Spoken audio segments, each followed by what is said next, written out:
সরকারি চাকরির পরীক্ষার প্রস্তুতি নিচ্ছ? ভালো কথা। তোমরা যারা primary TET, food SI, WP constable, Kolkata police constable বিভিন্ন পরীক্ষার জন্য নিজেকে প্রস্তুতি নিচ্ছ, তাদের জন্য এই অঙ্কটা খুবই গুরুত্বপূর্ণ। তোমরা পারলে এটাকে মাইন্ডে সেট আপ করে নিও। ভিডিওটা একটু বড় হলেও কনসেপ্টটা বোঝার চেষ্টা করো, আশা করি তোমাদের নেক্সট টাইম আর অসুবিধা হবে না। কোশ্চেনটা দেখো কি বলেছে, যে একটি পরীক্ষায় 70% পরীক্ষার্থী ইংরেজি এবং 80% অঙ্কে পাস করে, কিন্তু 10% উভয় বিষয়ে ফেল করে। যদি 144 জন ছাত্র উভয় বিষয়ে পাস করে, তবে মোট পরীক্ষার্থী কত? এই ধরনের অঙ্ক করার ক্ষেত্রে আমরা কি করব, দুটা বৃত্ত করে নেব। ঠিক আছে, দুটো আমরা কি করলাম, বৃত্ত করে নিলাম। এই ধরনের অঙ্ক সলভ করার পদ্ধতিটাকে বলে ভেন ডায়াগ্রামের মধ্যে সলভ করা। ঠিক আছে, তো এটা আমাদের ভেন ডায়াগ্রাম। তো এই যে এই প্রথম বৃত্ত যেটা আছে, এটা ধরে নিলাম আমাদের ইংলিশ, আর এটা হচ্ছে আমাদের ম্যাথামেটিক্স বা ম্যাথ। ঠিক, আমাদের বলে দিয়েছে 70% পাস হচ্ছে কিসে, ইংলিশে। 70% কি আমাদের পাস। কিভাবে করছি, কনসেপ্টটা বোঝার চেষ্টা করো। ম্যাথে বলে দিয়েছে আমাদের 80% পাস, আর আমাদের ফেল বলে দিয়েছে 10%। আমরা কি করব, এই যে উভয় বিষয় বা বোথ যেটা আছে, এটা ধরে আমরা কিন্তু অঙ্কটা করব। এটা আমাদের ফেল বলেছে, সুতরাং আমরা এই যে এই ভিতরের যেটুকু অংশ বাকি থাকছে, এটাকে আমরা কি করব, ফেলে নিয়ে আসবো। তো এটা আমাদের পাস বলে দিয়েছে, 70% পাস। তো আমাদের কি হয়, 100%-এর উপরে ডিসিশন নেওয়া হয়। তো আমাদের এখানে 70% কি বলে দিয়েছে, পাস।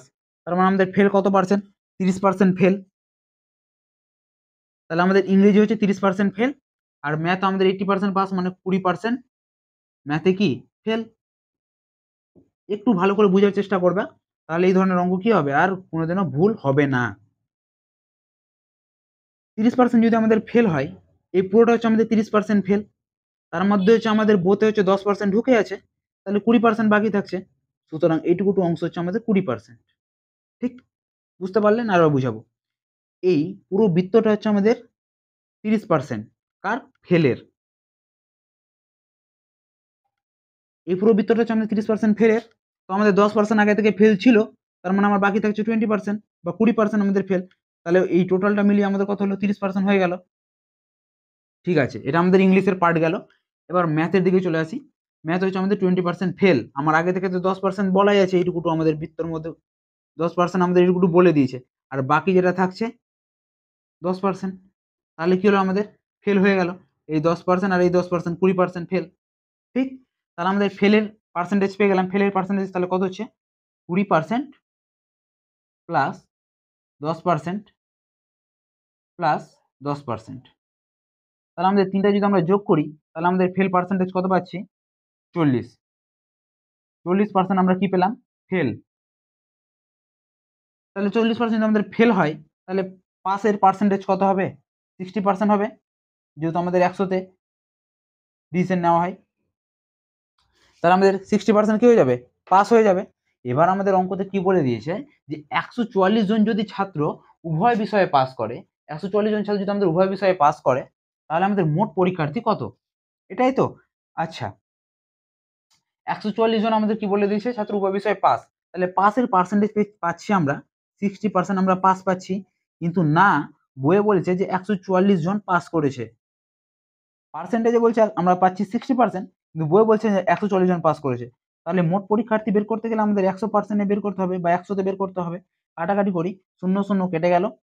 6 দিয়ে যদি আমরা কাটাকাটি করি, 6 2 এ 12, 2 6 4 এ 24। সুতরাং আমরা কাটাকাটি করে কত পেলাম, 24, আর এখানে 10 দিয়ে গুণ।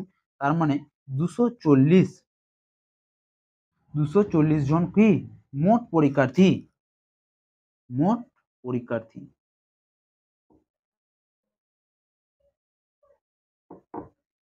সুতরাং এটা হয়ে গেল আমাদের অ্যান্সার। তোমরা পিছনে পরের কোয়েশ্চেনে যেটা দেখতে পাবে, এই কোয়েশ্চেনে কি করবে, তোমরা নিজের অ্যান্সার দেওয়ার চেষ্টা করবে কমেন্ট বক্সে। ধন্যবাদ।